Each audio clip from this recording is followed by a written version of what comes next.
हद के आने वाले एपिसोड में आप लोग देखने वाले हैं एक ऐसा जबरदस्त ट्विस्ट जहां एक तरफ फरियाल और शहराम की जिंदगी में खुशियों की बहार आने वाली है, तो दूसरी तरफ जीनिया की जिंदगी पूरी तरह अंधेरों में डूबती नजर आएगी। कहानी का सबसे इमोशनल मोड तब आता है जब फरियाल की तबीयत अचानक खराब हो जाती है। पहले तो घर वाले घबरा जाते हैं, लेकिन जैसे ही डॉक्टर चेकअप करता है, वह मुस्कुराते हुए शहराम को खुशखबरी देता है कि फरियाल जल्द मां बनने वाली है।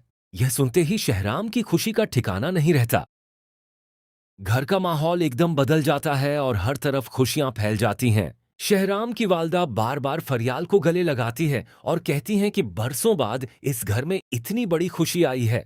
फरियाल भी अपनी जिंदगी में पहली बार इतना सुकून महसूस कर रही होती है, क्योंकि अब उसे लगने लगा है कि उसका रिश्ता शहराम के साथ पहले से ज्यादा मजबूत हो चुका है। दूसरी तरफ शांजे भी अपनी मोहब्बत की मंजिल के करीब पहुंच चुकी होती है।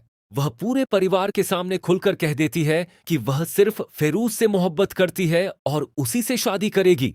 हैरानी की बात यह होती है कि इस बार परिवार भी उसकी बात मान लेता है। फरियाल खुलकर शांजे का साथ देती है और कहती है कि अब किसी को भी उसकी खुशियां छीनने का हक नहीं है। यही वजह होती है कि घर में शांजे की शादी की तैयारियां भी शुरू हो जाती हैं और हर तरफ खुशियों का माहौल बन जाता है। लेकिन जहां एक तरफ खुशियां बढ़ रही होती हैं, वहीं दूसरी तरफ जीनिया की जिंदगी टूटती जा रही होती है। जब जीनिया डॉक्टर के पास जाती है, तो डॉक्टर साफ कह देता है कि वह कभी मां नहीं बन सकती। यह बात सुनते ही जीनिया पूरी तरह टूट जाती है। रोते हुए घर आती है और दानिश की गोद में सिर रखकर फूट फूट कर रोने लगती है। दानिश बार बार उससे पूछता है कि आखिर क्या हुआ है। तब जीनिया कांपती आवाज में कहती है कि डॉक्टर ने उसे हमेशा के लिए मां बनने की उम्मीद खत्म होने की बात कही है। यह सुनकर दानिश भी सदमे में आ जाता है। वह उसे दिलासा देता है कि वह उसे दुनिया के सबसे अच्छे डॉक्टर को दिखाएगा और सब ठीक हो जाएगा। मगर जीनिया कहती है कि यह उसके गुनाहों की सजा है, क्योंकि उसने दूसरों की खुशियां बर्बाद करने की कोशिश की थी। अब जीनिया हर वक्त अपने कमरे में बैठी रोती रहती है। उसे अपनी हर गलती याद आने लगती है। दूसरी तरफ जब उसे फरियाल की प्रेगनेंसी के बारे में पता चलता है, तो वह और ज्यादा टूट जाती है। आईने में खुद को देखकर कहती है कि जिस खुशी को वह दूसरों से छीनना चाहती थी, आज वही खुशी उनके पास है और वह अकेली रह गई है। दानिश यह सब सुनकर बहुत परेशान हो जाता है, क्योंकि वह जीनिया से बेहद मोहब्बत करता है।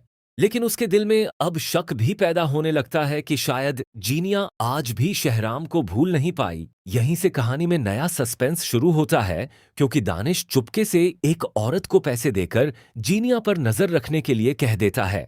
वह चाहता है कि उसे पता चले जीनिया किससे मिलती है और क्या करने की कोशिश कर रही है।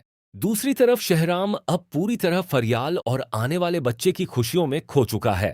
वह फरियाल से वादा करता है कि अब उसे कभी किसी तकलीफ में नहीं देखेगा। एपिसोड के आखिर में एक तरफ जीनिया तन्हा बैठकर अल्लाह से माफी मांग रही होती है, जबकि दूसरी तरफ शहराम और फरियाल अपने आने वाले बच्चे के सपने सजा रहे होते।